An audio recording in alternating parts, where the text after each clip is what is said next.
This is SENSHI Legends Talk.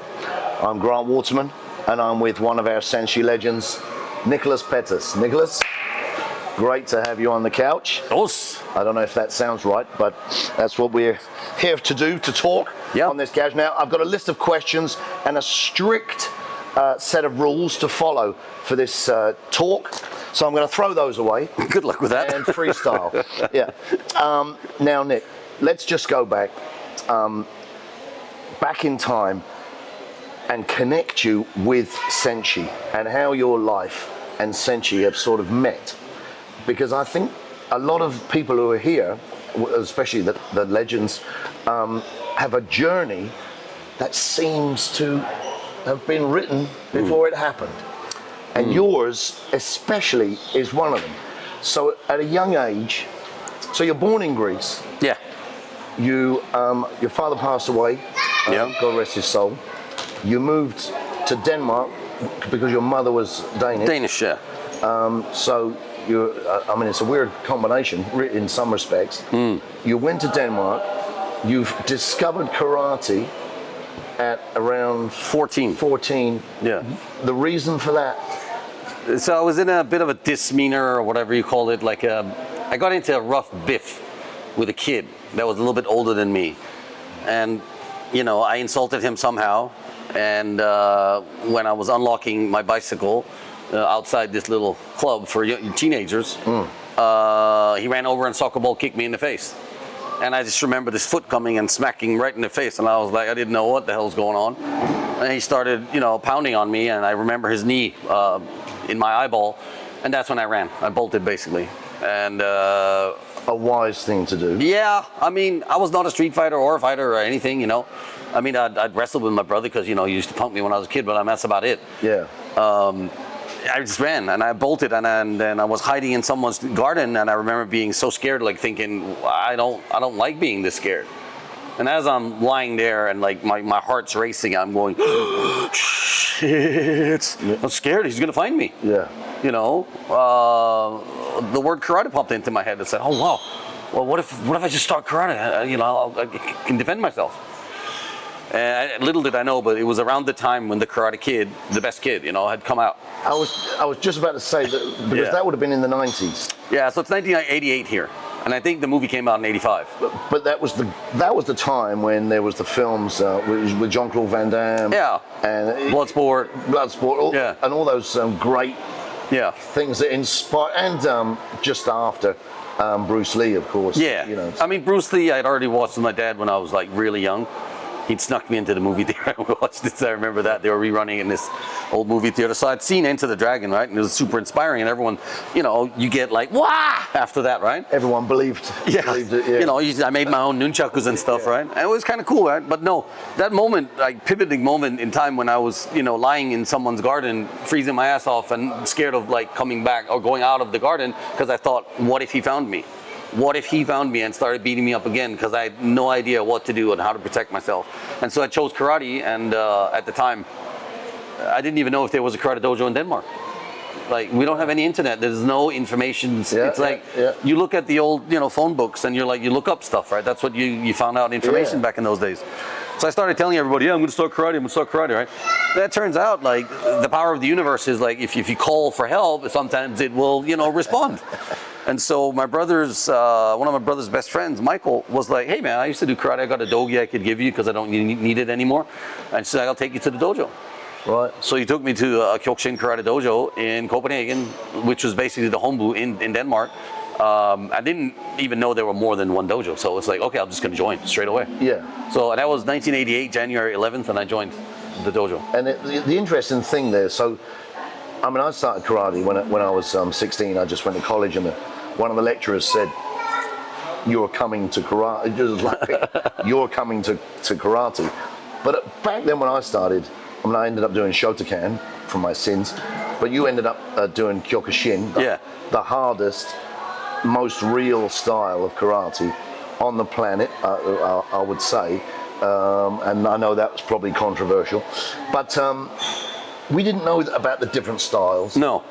We didn't know what was hard, what was soft. And I think I went to Shotokan and believed that the black belts in there Or gods. were ninjas. Yeah. Yeah. But so you ended up at, like you say, the universe sent you on that path. Well, I mean, strangely enough, being inspired by the movie The Karate Kid, which is basically Shotokan. It is a Okinawa style originated story about this. Pat Morita plays this karate sensei. But the feeling of what he teaches and the whole takeaway from that movie is sente nashi, which means you don't strike first.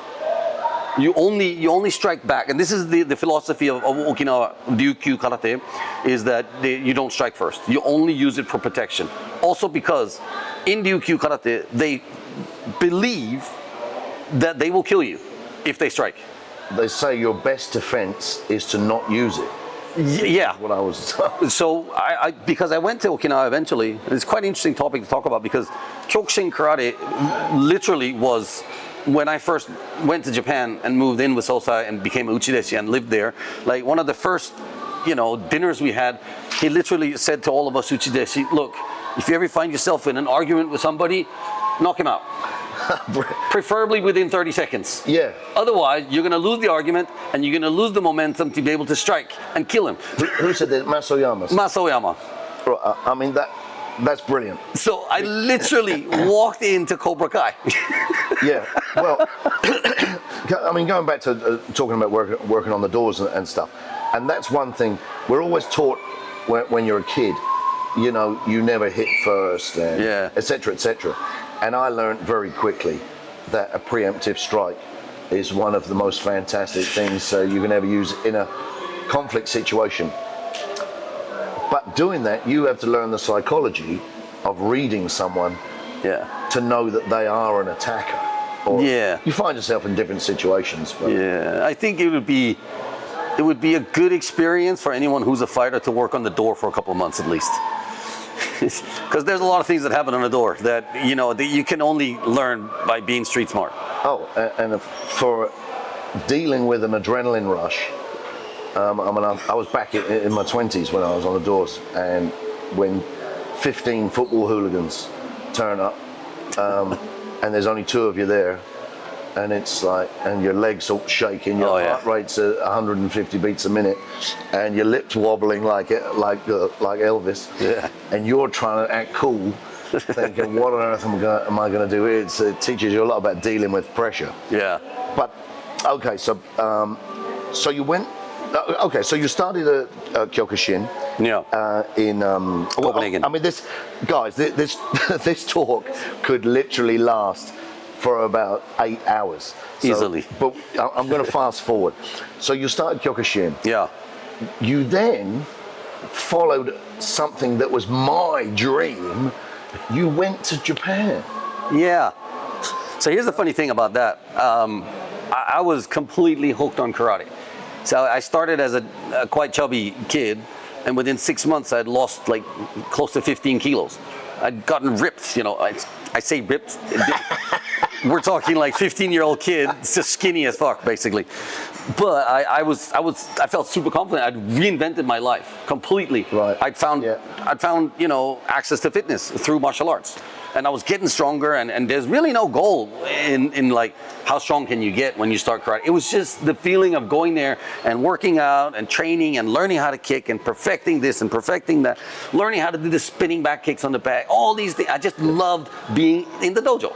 So I was always there. Yeah. And so there were 2 black and white photos of Masoyama hanging on the wall.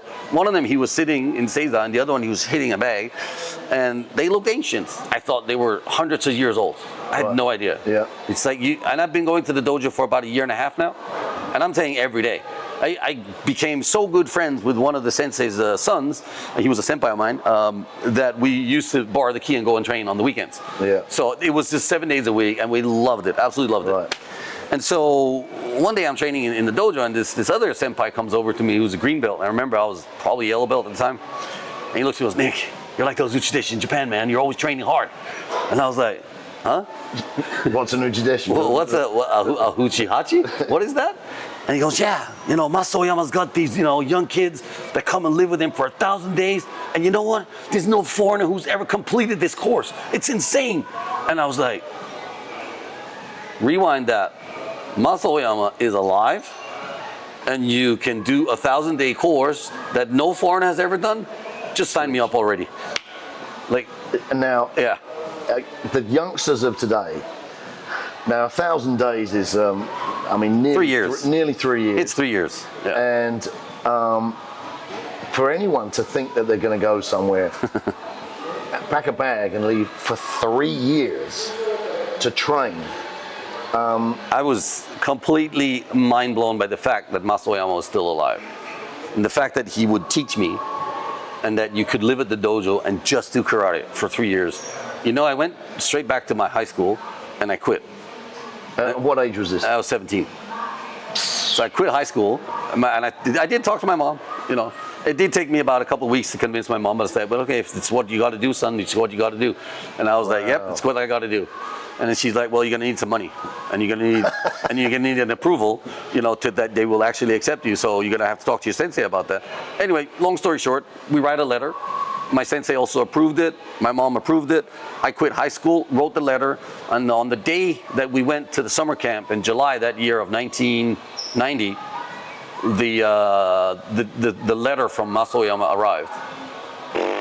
So we're all, you know, packing stuff to go on the camp. We've got a big bus outside, you know, and everyone's excited, you know, and it's like, oh, by the way, here's your letter from Sosai. And I was like, wow, crazy wild, right? So I run into the instructor's room, you know, and I was like, open it up with a really like knife so it didn't break the letterheads or anything. Yeah. And I open up this thing, you know, and it says, yes, your application has been approved. You may come next year before April so that you're ready to start, because we start April 15th. Man. And I was shaking. So, so just try and rewind to the. Yeah, you said you're shaking. So sometimes when you ask for something to come true, and it does, it can sort of, you know, yeah. I'm trying to think of the politically correct term, but you need to change your underpants. Yeah, I mean, to be honest, the moment I got that letter of acceptance, my heart was already in Tokyo. Like, I was already gone. Like, it took me another 8 months before I got there, and I arrived on the 27th of March in 1991. And so I ended up working in a dojo and saving up money, because my mom said, you need money, and so I needed a job. So I went out looking for jobs, and my sensei in Denmark, he was like, you know, why don't you just work at the dojo until you leave? You know, because I was a good kids instructor, and I could do cleaning, I could do whatever they needed me to. So I worked at the dojo basically, and that was brilliant, because sometimes I slept over at the dojo on the floor, you know, to acclimatize myself to also staying away from friends. I was like, okay, I won't see you guys, you know, for a week, because I'm going on a training camp in my mind. So I was like training in the dojo all by myself, sleeping in the dojo, just to like prepare my mind to go to Japan. Like a movie. Yeah, it was intense. I was really, you know, a driven kid. Yeah. Okay. So you get to Japan. Yeah. Which is culture shock. I mean, back then it must have been a crazy. I mean, I've been to Tokyo. 15 years ago, something. And it's like being in a movie. It's a crazy place if you haven't been there. Yeah. But back then, when you went, nobody would have spoken English. No. None of the signs are in English. No. So this is how I remember it, because I got really sick on the flight going over. I come down with a common cold, like really bad. So I felt really crappy by the moment we stepped out of the airplane. And then we get on this bus. My sensei from Denmark actually flew over with me at the time to introduce me to Sosai and stuff, which was very kind of him. His name is Shihan Umberto Boots. And so he's like, yeah, we're taking the bus into Ikebukuro. And so you get on these limousine buses that, you know, randomly take you to big hotels around Tokyo. And we took the one that went to Ikebukuro, which is where, you know, the home dojo is. And I just thought my head was in a fog. And then you're driving through Tokyo, and it literally looks like, you know, Blade Runner. Yeah. There are like highways that go in and out in 3-4 levels at some points. And it's just neon lights all over. And then this you know, the Tokyo Tower, and it's just like, what is going on here? Yeah.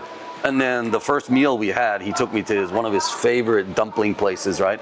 And in Blade Runner, the guy goes, give me 4, and the Japanese guy goes, "That's the Juban." So it's like 2 is enough, and he's like, "No, give me 4," and he's sitting there eating the dumplings, and the cop comes over and says, "Hey, whatever," right? Yeah. And I felt like I was in Blade Runner for real. Yeah. It was surreal. Like everything was strange because the culture shock is so crazy. Of the senses, like the smells are different, like the air was different, the size of everything was different, everything was smaller and more compact, and I thought everything was dirty, but looking back at it now, it wasn't dirty. It's just because it's very well cleanly kept everywhere you go, but it felt somehow dirty. It's different, yeah. Then there's the food, like for fuck's sake, weird. For breakfast they give me a bowl of mixed rice, a raw egg, and these like fermented natto beans and a bowl of soup. And I was like, what do you want me to do with this? That's your food. Like the fermented beans, they're absolutely grotesque, right? They stink, right? Yeah. And the raw egg, we don't eat raw eggs in Denmark, so it's like, okay. Yeah. And then they're standing there looking at you and yelling at you, eat your breakfast, you have 2 minutes to finish it. So what do? You put everything in a big bowl, you mix it up, and you just gulp it down. Yeah. I did that for the first 3 months because I couldn't stand the food. I went from 72 or 3 kilos when I got to Japan to like 66 kilos in 3 weeks. To 45 kilos. It was ridiculous. It was ridiculous. But then at one point, right, because Sosai's looking at everyone, he's going, every week he checks you out and says, how heavy are you now? And you're like, so I'm, 72 kilos, right? And the next week, I was like, yeah, I'm 65 kilos. He's like, you got to gain 5 kilos. So, Give you more slop. Yeah, more slop, right? But then again, you're a first year, and then this is what people don't understand, right? They shave your head, you wear your tracksuit, and you're sleeping in the dorm. You got to get up before everybody else. You got to get to bed before everybody else. You got to clean up everything else, right? You got to finish your food before everybody else, And they come over, the senpais, right? If there's any leftover food, right, they'll come and grab it from you. So it's like, how are you going to gain weight when they're stealing your food? Just imagine someone stealing your food, and you can do absolutely nothing about it. It sounds like prison. It was military school for sure. Yeah. And then all the chores that we had to do, it was nuts. And it's every time the senpai walks in, and I had 8 senpai above me. Me and Mahashi, it was only 2 of us that ended up staying, right? The other 4 Japanese and this Australian guy, they all left. And it was just me and Mahashi, right? So we got 8 senpai that we're like, constantly working for. Like every time they walk into the room where you're sitting, and you can't lie down, by the way, you have to sit in seiza all day long when you're not doing anything. And when they step into the room, you have to stand up and go, "Os," and they go, "Oh, satio." And then you sit and say that. You wait for the, "Iyo rakunishe," relax, right? And then you say, "Seishimasu," and then you can sit with your legs crossed, like this. I could never actually do that. This is what we would do. I couldn't do that comfortably for more than about 3 minutes. Horrible. Yeah. We used to have calluses on our ankles. Yeah. Because we would stand also on top of our feet because we trained on wooden floors and we sat on the tatami floors. And so, our knuckles, we were doing push-ups outside. They looked like, concrete blocks basically. It was a crazy lifestyle. And I can't explain it enough. I wrote a book about it, of course, it's called The Blue Light Samurai, but when I talk about it, I remember things that I forgot to write in the book. Yeah. There's so many feelings about it, and craziest thing about the whole experience is I absolutely loved it. I absolutely loved being in Uchi-deshi. Yeah, that's yeah. So when some people will say, it doesn't sound like your path. You chose it. It just sounded like a journey that was made for you to be on, as we touched on right at the beginning. And you got there, you loved it, and some people will say, this is what I was born to do. And it sounds like that's like the case. But yep. You could talk about that 3 years forever, and I'd love to at another point. I'm fascinated by these the emotions, the little intricacies of, like you say, of just how you sat and stuff like that. Yeah. But let's move forward. So you passed out, as we call it in the military, as an Uchi-deshi. Now, there's only 2 foreigners at the time who... There's only 2 foreigners who've ever completed it. Judd? Judd Reed. Judd Reed. So Judd Reed from Australia. He was 1 year above me. So technically he was the first foreigner to ever graduate from Uchi-deshi. But that's in a system where it was like officially, okay, now we have a 3-year course. But Shihan Howard Collins had lived at the dojo for close to 2 years, actually, back in the early 70s. And he was technically what we would call an Uchi-deshi. He was living there, he was training there, and he fought in the All Japan. He did really well. And then before he goes home, Sosai is like, you should do the 100-man kumite. Just for The fun. Shihan Collins is like, well, sure. Right. So he did that. But he was, in my opinion, he's actually the first original proper Uchi-deshi, who's also really, really accomplished something. They just didn't have a set system with a beginning and an end at it. But he was really the. And this the was OG. all before social media, before Oh yeah. the internet, and so Back in those days, they used to write aerograms. I don't know if you remember those. They were one piece of paper that became a letter when you folded it up, and then you could send them off. yeah, I do, yeah. So you- airmail. Aerograms, yeah. Little blue, Little blue ones, yeah. yeah. Yeah, that's how we used to communicate back in the day. Yeah. So, and this was also before the commercialization Yeah. of martial arts. Yeah. Probably on the edge of when all of that started.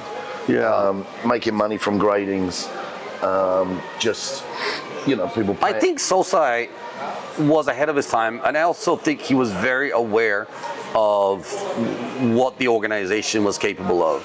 For example, to create the image of God Hand, he would fight bulls, he would travel America, he would travel around the world. I've seen these pictures. and do promotions for it, and by the time the first world tournament comes in, I think 1973. This is the year I was born. Same year as Enter the Dragon pops out, right? And so that's a pivotal moment in history for martial arts. A Bruce Lee movie. And you being born. Me being born. Also, hip hop was apparently made and born in 1973, right? My birthday is January 23rd, so it's like 1, 2, 3, hip hop. I mean, here we go. Yeah, no, that was really a pivotal moment in time. Also because Kajiwara Ikki's manga called Karate Baka Ichidai, which means the stupid karate kid. Yeah, basically, that's what it's called. Yeah. Also is published, and it comes out with also an anime version of it. So right around that, 1973 to 1975, there is an extreme reaction in Japan to martial arts, Yeah. and specifically to God Hand, like Mas Oyama. And back in those days, they would get hundreds of new students joining daily, and they didn't know what to do with them. These stories are not legendary stories; they're actually true. So they would get so many new students trying to apply, and the dojo is not very big. It's not; it can't fit those. It can't even fit 50 people. So they would just beat them up. Literally, like street fight, beat them up, punch them in the face, kick them in the balls, to get them to quit.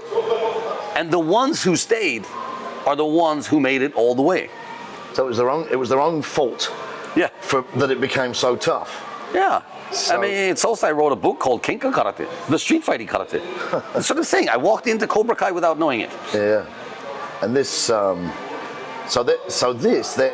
this is the evolution of combat sports. And back then, jiu-jitsu and judo existed, but it was all channeling towards MMA. Yeah. I think back then, cross-training. But Well, Bruce Lee's Jeet Kune Do. That is way ahead of time. Yeah. He had the open finger gloves, like he designed them, so he had some paddings, and that he demonstrated in the opening scene of Enter the Dragon, and it's like, okay, he was way ahead of his time. Maybe nobody really caught on to it until later on, but it was definitely this whole frenzy about what Sosai's words were. It's like, without proof, we don't have anything, and without proof, we also can't be respected, and that's why we have to fight to prove that we're strong. And he says, this is his words, right? There are many martial arts in the world. Amongst the martial arts, there's many styles of karate. Amongst the styles of karate, we are the strongest. And this was the only thing he ever claimed to be. He never claimed to be anything or less or more than that.